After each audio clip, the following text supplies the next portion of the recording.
Hello friends, welcome to Trade Techno channel. Guys, आज की इस वीडियो में बजाज हिंदुस्तान शुगर के बारे में डिस्कस करने वाले हैं। बजाज हिंदुस्तान शुगर के बारे में ऑलरेडी मैं 2 से 3 वीडियो पब्लिश कर चुका हूं।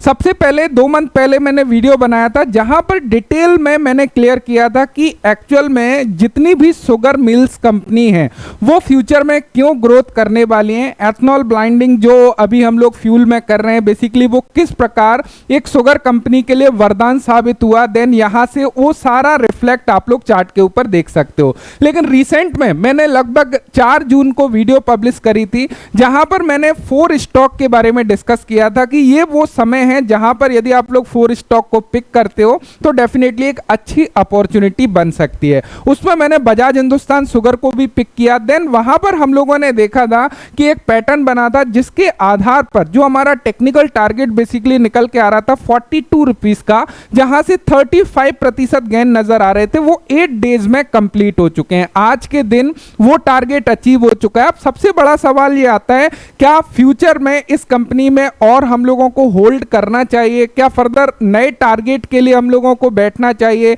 या फिर हम लोगों को अपनी पोजीशन को एग्जिट कर देना चाहिए? बेसिकली चार्ट यहां पर क्या बोल रहे हैं उसके बारे में समझने का प्रयास करेंगे। अब यहां पर थोड़ा सा चीजों को समझिएगा स्टेप बाय स्टेप। सबसे पहले यदि मैं बजाज हिंदुस्तान शुगर की बात करूं, ये क्यों बेसिकली ग्रो कर रहा है, मैं थोड़ा सा शॉर्ट स्टोरी बता देता हूं क्योंकि लॉन्ग में मैंने एक कंप्लीट वीडियो इसके ऊपर ऑलरेडी करी है। तो मुझे उम्मीद है कि आप लोगों ने वो वीडियो को जरूर देखा होगा जहां पर मैंने untold story of Bajaj Hindustan sugar के नाम से उसको पब्लिश किया था।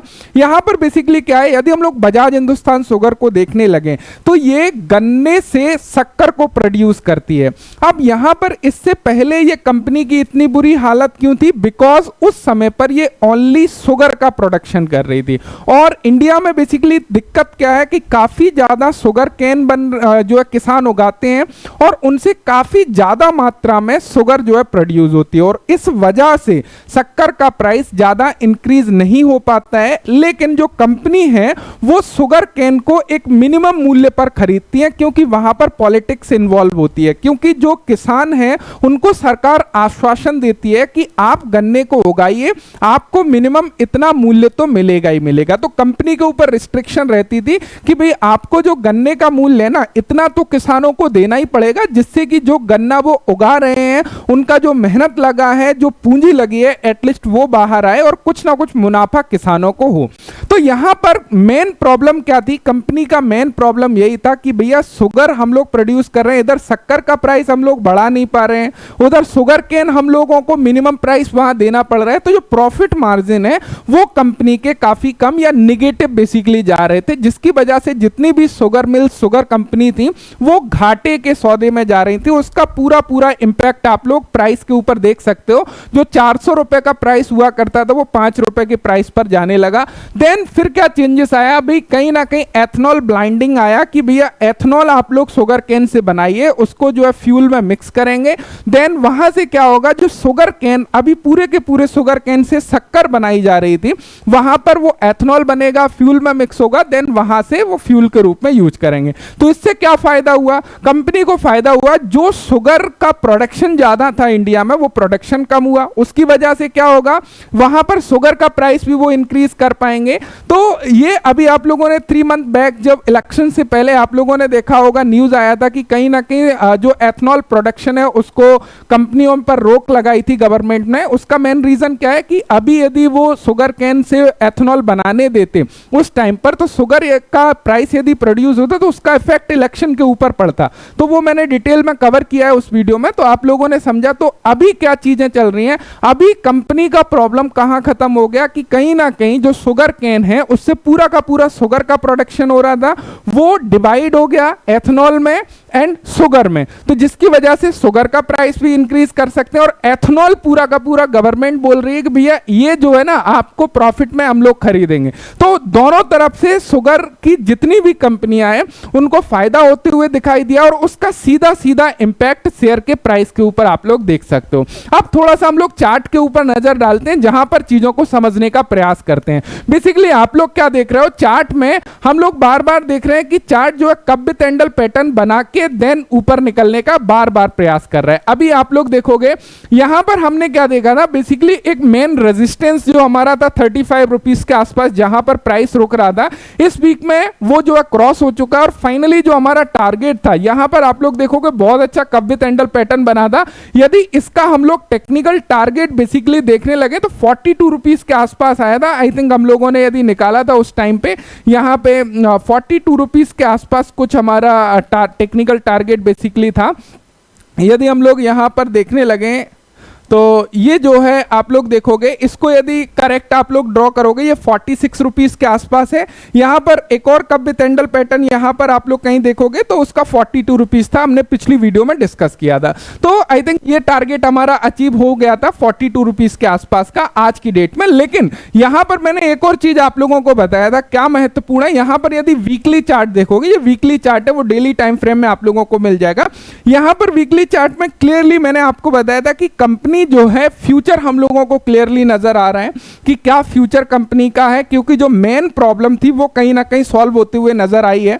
और यहां पर एक बहुत ही प्यारा सा अगेन हमको एक पैटर्न बनते हुए दिखाई दे रहा है। यहां पर एक पूरा का पूरा कफ था, ये हमारा हैंडल था, यहां पर ब्रेकआउट हुआ, नीचे आया, देन अगेन हम लोगों को ब्रेकआउट मिल चुका है। और इसके बिहाफ पर जो मैंने इसके टेक्निकल टारगेट आप लोगों को बताया था वो क्या था, लगभग हमारा 60 रुपीस के आसपास था। आई थिंक यहां पर एज इट इज चार्ट बना हुआ है जो पहले हम लोगों ने डिस्कस किया था इस कंपनी के ऊपर, तो 68.20 रुपीस के आसपास ये हमारा टेक्निकल टारगेट है, जो कि करंट प्राइस से लगभग 120% था उस समय पर। लेकिन अभी तो प्राइस ऊपर है, तो यहां से भी यदि हम लोग देखने लगे कि यदि करंट प्राइस से हम लोग टेक्निकल टारगेट तक रुकते हैं तो लगभग हमारा 63% गेन नजर आते हैं। उस टाइम मैंने वीडियोस बनाया था तो वहां से लगभग 120% के आसपास था, क्योंकि उस टाइम पर जो प्राइस था वो 30 रुपीस के आसपास ट्रेड कर रहा था, 31 रुपीस के आसपास, आज से 8 डेज पहले।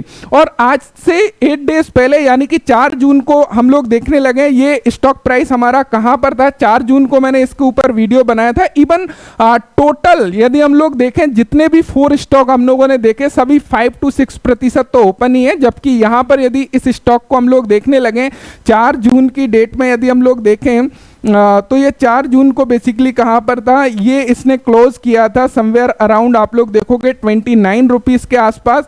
एंड यहां पर उस डेट से ये जो है 42% ऊपर है। यहां पर मैंने पर्सनल होल्डिंग भी बनाई थी जब मैंने वीडियो बनाया था नेक्स्ट डे पर, जो कि मैंने 31 रुपीस 5 पैसे के आसपास जो है 31.5 रुपीस के आसपास कहीं पर परचेस किया था, वो लगभग 35% के आसपास आई थिंक पॉजिटिव दिखा रहा है। उसके अलावा मैंने सिटी यूनियन बैंक, डॉक्टर लाल पाथ लैब के ऊपर आप लोगों को बताया था, साथ ही साथ मैंने एक और इंडिगो पेंट में भी कुछ होल्डिंग जो है बनाई थी। तो 5 स्टॉक मैंने गिरावट में खरीदे थे, मैंने 4 स्टॉक आप लोगों को वीडियो बनाकर भी बताया था। यदि ओवरऑल मैंने 4 स्टॉक को जब देखा तो ओवरऑल 8 डेज में जो पोर्टफोलियो अप है वो लगभग 11% का पोर्टफोलियो अप है। यहां पर आप लोग देख सकते हो वो 4 स्टॉक मैंने नए पोर्टफोलियो में ऐड किए थे जब वीडियो बनाया था उस टाइम, जिससे कि मैं आगे आप लोगों को वो चीजों को कंसीडर कर सकूं कि किस प्रकार का जो है ट्रैक रिकॉर्ड जा रहा है, किस प्रकार की परफॉर्मेंस बेसिकली शेयर यहां पे दे रहे हैं जो मैंने वीडियोस पर्टिकुलर बनाया था। तो मुझे उम्मीद है कि आप लोगों ने उन वीडियो को देखा होगा, समझा होगा, यदि आपकी लर्निंग से को रिलेट किया होगा,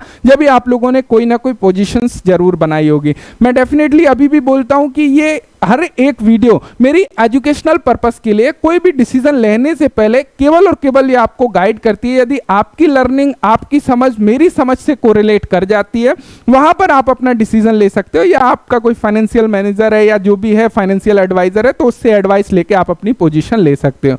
क्योंकि जब तक आप लोगों को चीजें समझ नहीं आएंगी तो मैं हमेशा बोलता हूं कि जिस स्टॉक में जिसको चीजों की समझ है, कंपनी की समझ है, उसको पता है मैंने क्यों स्टॉक को बाय किया है, वो सेम स्टॉक में प्रॉफिट कमा के जाएगा। यदि आपने किसी की एडवाइस से या किसी के बोलने से, टिप से किसी स्टॉक को खरीदा है, आप सेम स्टॉक में लॉस करके जाओगे। उसका सीधा सीधा रीजन है कि कोई भी स्टॉक स्ट्रेट लाइन में ऊपर नहीं जाएगा। जैसे ही आपके पोजीशन जिस प्राइस पर लिए वहां से नीचे जाएगा, आप घबरा जाओगे या निकल जाओगे, या अगेन वो आपके प्राइस के ऊपर थोड़ा जाएगा वहां निकल जाओगे, क्योंकि आपके अंदर डर होगा। लेकिन जिसको उस कंपनी के बारे में समझ है, अपने डिसीजन के बारे में समझ है कि मैंने स्टॉक को बेसिकली क्यों परचेस किया है, क्या रीजन है, तो वो उस स्टॉक में अपने टारगेट तक वेट करेगा। डेफिनेटली ये आप लोगों को क्लियर होना चाहिए। इसीलिए वीडियो के माध्यम से केवल और केवल टिप्स के पर्पस से वीडियो को नहीं देखना है, वीडियो को समझ समझना है कि क्या रीजन है, यदि इस स्टॉक के बारे में चर्चा हो रही है तो ये क्यों चर्चा हो रही है, क्या मेन रीजन है। यदि कोई उस